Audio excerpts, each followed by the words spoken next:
Halo, jumpa kembali di Arsenalin Indonesia. Kali ini Arsenalin Indonesia akan mengabarkan secara spesial kepada kalian tentang berita terupdate seputar Arsenal yang tentunya tidak boleh kalian lewatkan. So, pastikan tonton sampai selesai ya. Roy Keane sebut Arsenal masih terasa lembek. Arsenal menatap musim 2022 hingga 2023 dengan pramusim yang apik, tapi mereka dinilai belum meyakinkan betul karena tim masih kerap tampak lembek.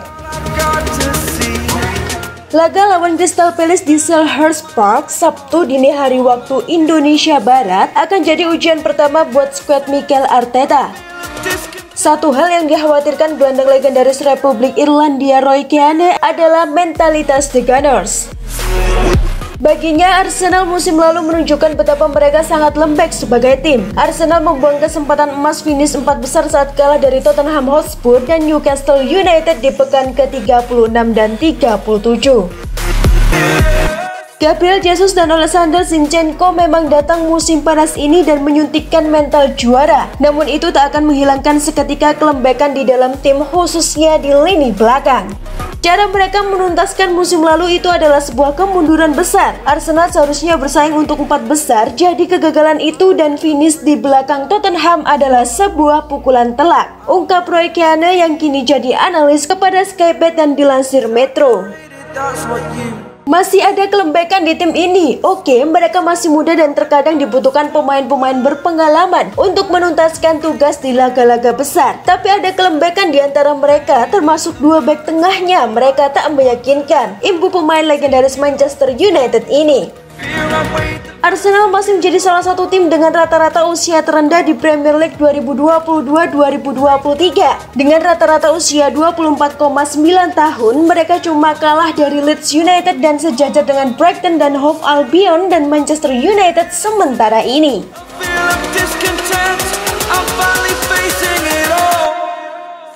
Crystal Palace sedang sulit ditaklukkan Arsenal. Arsenal akan dijamu Crystal Palace dalam pertandingan pertama Liga Inggris musim ini. The Gunners sedang susah menjinakkan The Eagles, terutama ketika mereka bermain di Selhurst Park.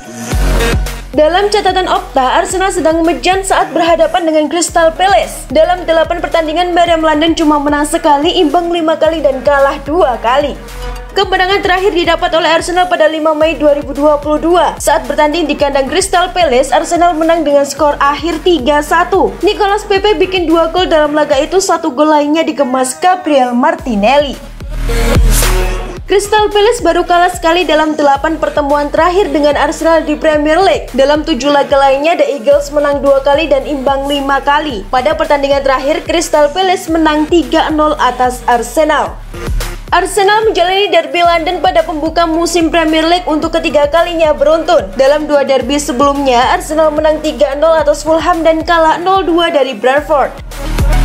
Crystal Palace mempunyai rekor buruk dalam pembuka Premier League. Dalam 22 musim, mereka cuma 5 kali menang. Sebanyak laga sisanya mencatatkan 7 hasil imbang dan 10 kekalahan. Tapi dalam 4 musim terakhir, mereka tak pernah kalah dengan catatan 2 kali menang dan 2 kali imbang. Arsenal sudah kalah dalam laga pembuka Premier League dalam 5 dari 9 laga. 4 laga lainnya selesai dengan kemenangan. Folarin Balogun akan bergabung dengan Reims dengan status pinjaman. L'Equipe melaporkan bahwa Folarin Balogun akan bergabung dengan klub League One Stade de Reims dengan status pinjaman selama 1 musim. Pemain internasional Inggris U21 itu dijadwalkan akan terbang di Prancis besok untuk menjalani pemeriksaan medis.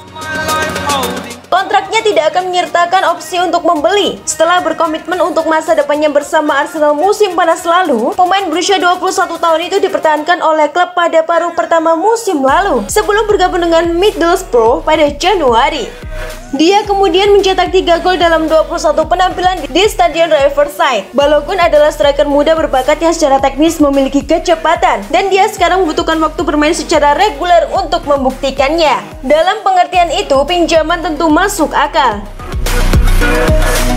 Pada saat yang sama, Arsenal kini hanya memiliki 2 striker bonafide, Gabriel Jesus dan Eddie Nketiah.